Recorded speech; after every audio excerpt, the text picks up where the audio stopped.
I need duct tape. Can you print our other proposal for the strategic? I don't. Oh, you don't? Oh, okay. Well then, I'll text her. She can print it or send it to us so we can print it.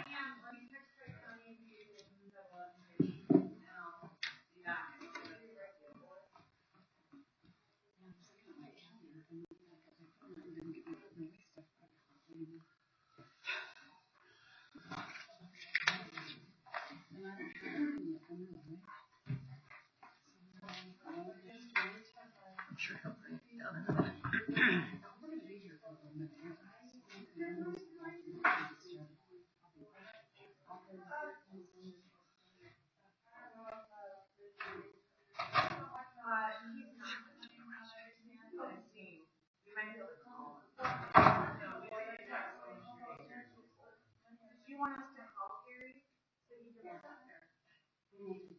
He didn't ask me to do that, but I can give you the phone number if you'd like. I left him a voicemail this morning because I've been out the last couple of days. Just said I wanted to confirm if you were coming or not. His mobile number is 303-489-2266. He told me he wasn't. At first he asked me, should I come? I said, yes, come. That was before all heck broke loose. Yep. And then he called me yesterday and said, I'm not driving across town for this. He said a lot of things. We're going to stream it so we can. Sure. I just couldn't remember what you. We had talked about whether we wanted to call him, but I'm not going to. He did not request it.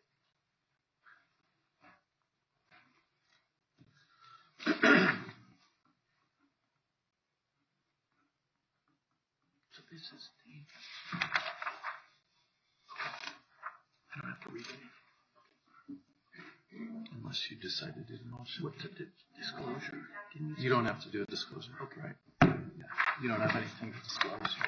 My life. No, you don't have to disclose that. I got some more. Way from now.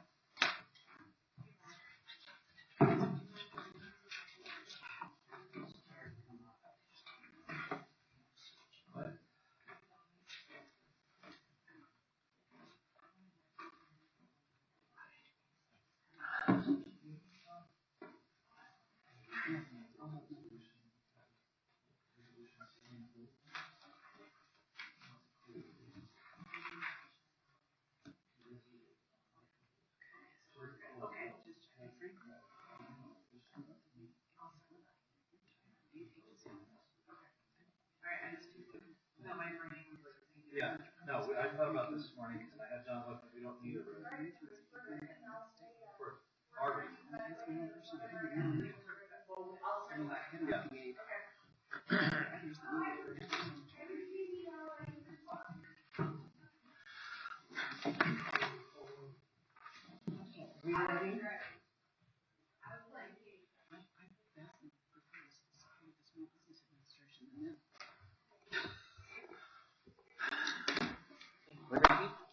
Sure. Okay. Good morning. I'll call to order the Arapahoe County Public Meeting, March 17th, 2020. And to my left is Ron Carl, County Attorney. To my right is Jolene Sanchez, Clerk to the Board Administrator. Ms. Sanchez, would you call the roll of the board, please? Commissioner Conti? Good morning. Good morning. Commissioner Baker? Here. Commissioner Jackson? Here. Commissioner Holland is absent and excused. Commissioner Sharp? Here. Please join me in the Pledge of Allegiance. I pledge allegiance to the flag of the United States of America and to the republic for which it stands, one nation under God, indivisible, with liberty and justice for all.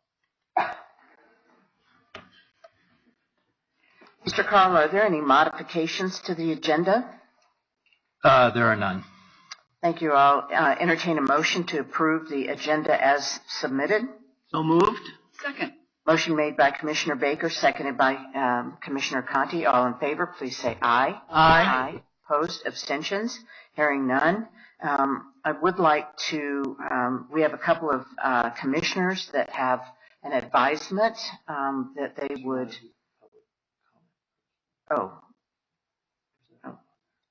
it's on here. I just put this one ahead. But we'll just do public comment. Is there anyone in the audience who would like to speak on any issue that's not on the agenda this morning? Okay, seeing no one, we'll move on to commissioners who have an advisement. Commissioner Conti. Thank you, Madam Chair. Pursuant to the Colorado Revised Statute, Section 24-18-109, in parentheses 5, I hereby disclose that I serve on the board of the directors for All Health Network. Thank you. Commissioner Jackson. Thank you. Excuse me. Pursuant to the Colorado Revised Statutes 24-18-109, 5, I hereby disclose that I serve on the Board of Directors of Aurora Mental Health Center and on the Board of Directors of Rocky Mountain Crisis Partners. Thank you, Commissioner Jackson. Okay, we have a consent agenda, and I'll entertain a motion for approval of the consent agenda. So moved. Motion made by Commissioner Conti, seconded by Commissioner Jackson. All in favor, please say aye. Aye. Opposed? Abstentions? Hearing none, motion passes unanimously. We have two general business items. The first is a resolution to ratify and continue declaration of local disaster emergency. I'll entertain a motion. Or, Mr. Carl, did you want to speak to this issue? Yes, this is this item is to adopt a resolution to ratify and continue the declaration of local disaster emergency, and that is a declaration that was signed by Chair Sharp on March 13, 2020, and there's a copy of it in your packet, as well as the proposed resolution. And I have a motion here that we've drafted, if anyone wants to make a motion to approve that resolution. Commissioner Jackson. Thank you. I move to adopt the resolution to ratify and continue the declaration of local disaster emergency signed by the Chair of the Board of County Commissioners and dated March 13th, 2020. Second. Motion made by Commissioner Jackson, seconded by Commissioner Baker. All in favor, please say aye. Aye. Opposed? Abstentions? Hearing none, motion passes unanimously. Our second general business item is WVR 20-002, May Farms Farmhand Dwelling Fee Waiver Request. Our presenter is Caitlin Cahill, Zoning and Animal Control Manager, Public Works and Development. Our attorney is Mr. Robert Hill, Senior Assistant County Attorney. Mr. Hill, is there a foundation that needs to be set for this? This is a request for a fee waiver for a special exception use that would be heard by the Board of Adjustment. There is no particular public hearing requirements. The agenda item has been noticed in accordance with Colorado Open Meetings Law, and the board has jurisdiction to proceed. Thank you. Ms. Cahill. Good morning, Good Commissioners. morning. Caitlin Cahill, Zoning and Animal Control Manager for Arapahoe County. Mr. Gary May with May Farms out in Byers at the address of 64001 U.S. Highway 36 is requesting a fee waiver for an ag housing special exception use that would go in front of our Board of Adjustment. The cost of the application is $450. This is broken down in the board summary report that I've given you, and there's also an $11 hearing fee or hearing sign posting notice fee. So total for the fees that we request and acquire for a special exception use is $461, with $205 of that going to the board members that we take that are at the hearing. There's 5 of them, and then the $245 remaining goes to staff time for this application. The property is zoned agricultural estate, so AE, in the eastern part of Arapahoe County. It's approximately 383 acres, and there is a little bit of mixed use zoning on the property. They would not be permitted to put the agricultural worker housing on that part of the property if it was granted and approved by the Board of Adjustment. Historically, we have not recommended approval of these requests for a fee waiver. It is a pretty minimal fee, and there's a lot of staff time referrals to outside agencies that goes into this. And at this time, staff isn't supportive of the fee waiver request, but we have given some alternatives if the board sees fit. Okay. That's all I have. Do you want to hear the alternatives first, or go ahead and ask the question, Commissioner? Alternatives. So we do recommend that one of the alternatives is that you can go ahead and grant waiver of the fees that would account for staff time. We would like to see the fees gained for paying the board members for their time and going to the hearings. And then the other option would be if you chose to grant the total fee waiver request. Do you have a question, Commissioner Jackson?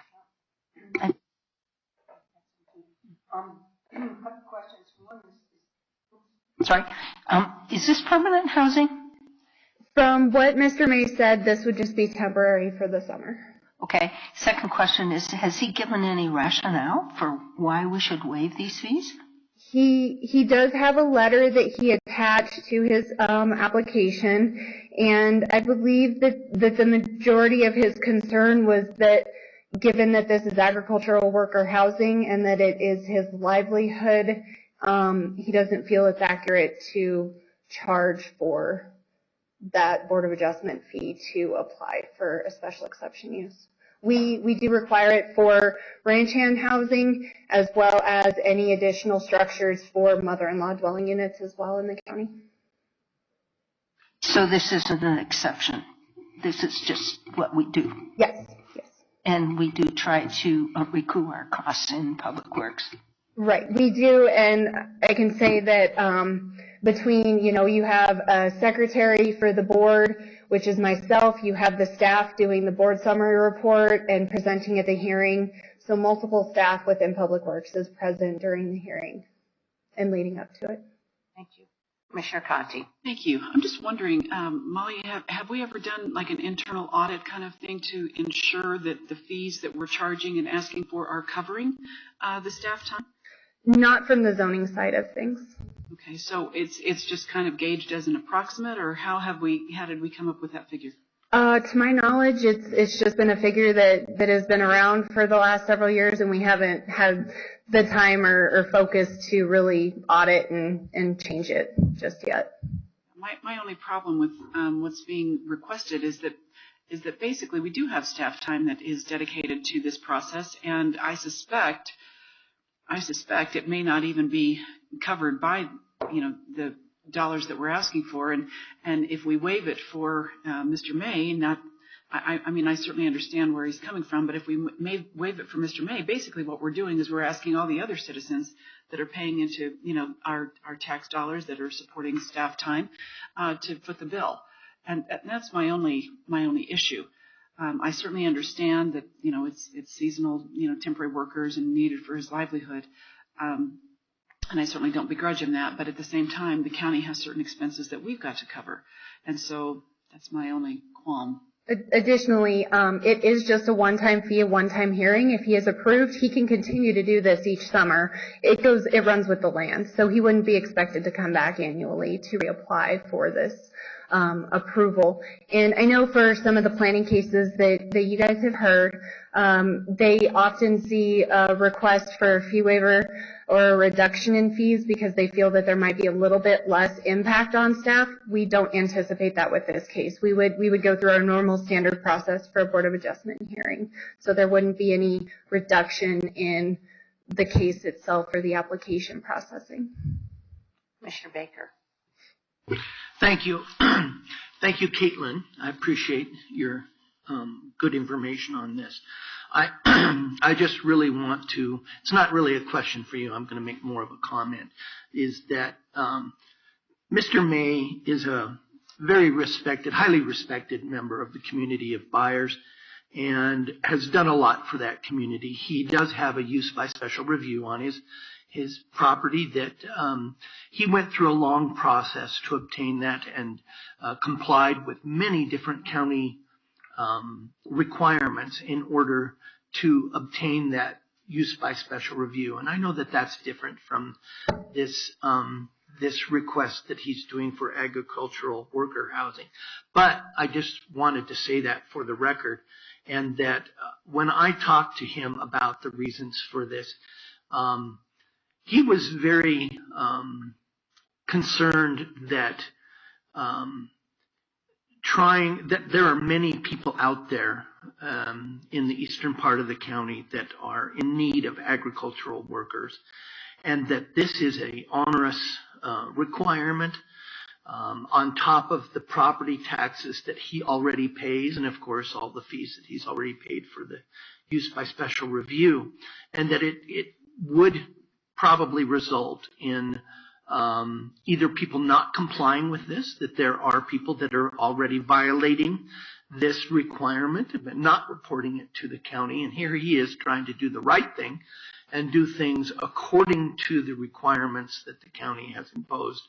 But he sees a lot of violations of housing of migrant workers, agricultural workers in the eastern part of the county, and feels that he should be given some kind of a nod, a benefit for doing the right thing the right way. I did try to talk to him about,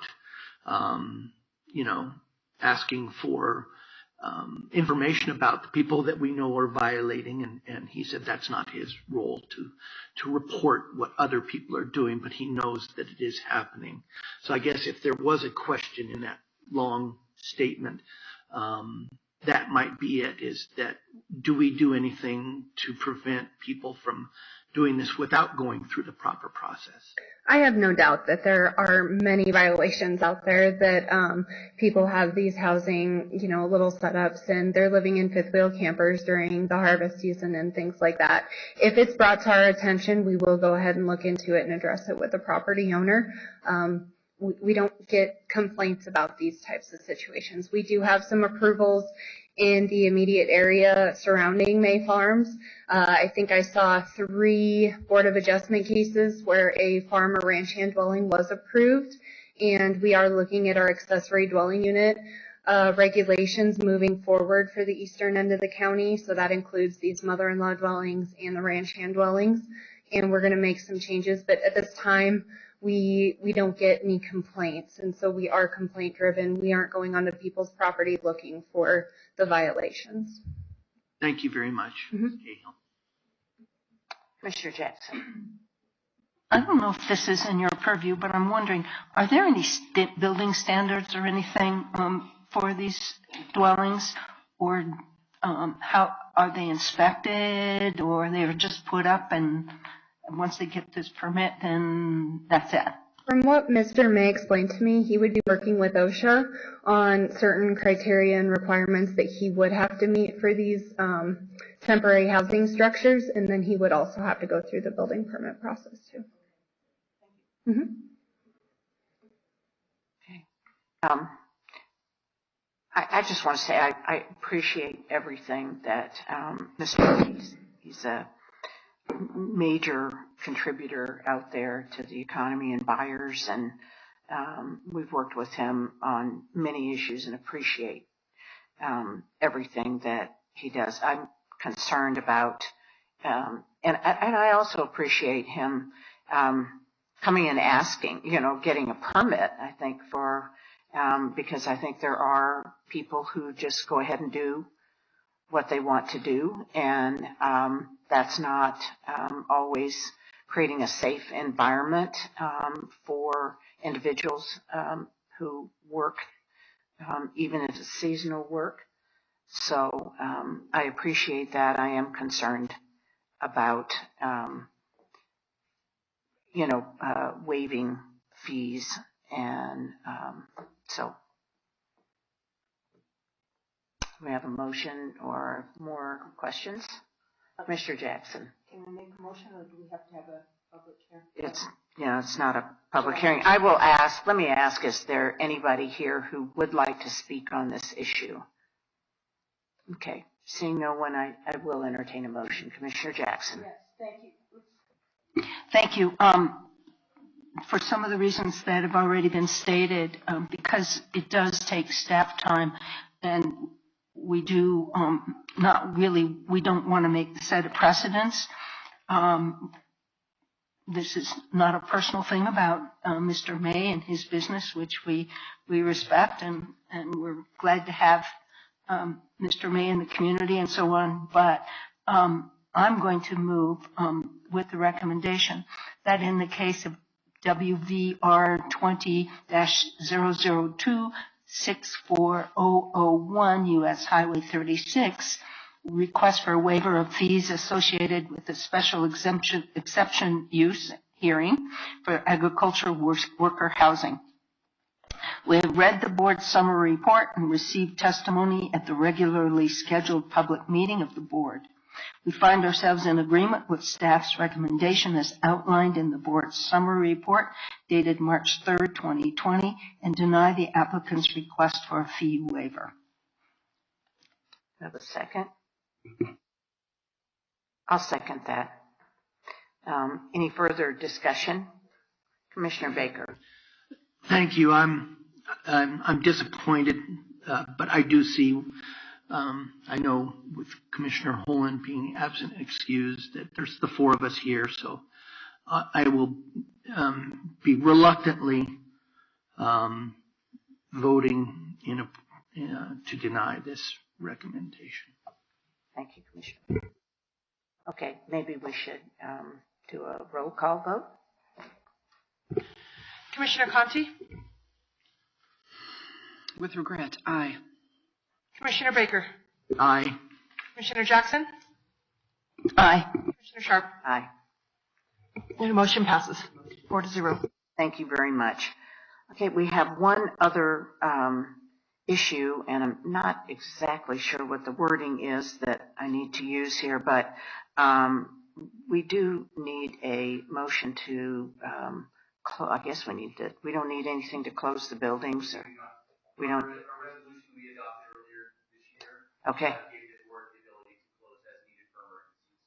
Okay, then I am just going to state, since we are on the record, that the decision was made today is a Tuesday, and we, 17th, I'm losing track of time because of all of the COVID-19 discussions that we're having, but the board, with lots of advisement from elected officials and department directors across our county, and listening to the governor and the president on the things that they have said that are important to contain the spread of this COVID-19 virus, that we have made the decision to close our buildings to the public starting today, and and we'll go through next Friday. Every day we will be evaluating, discussing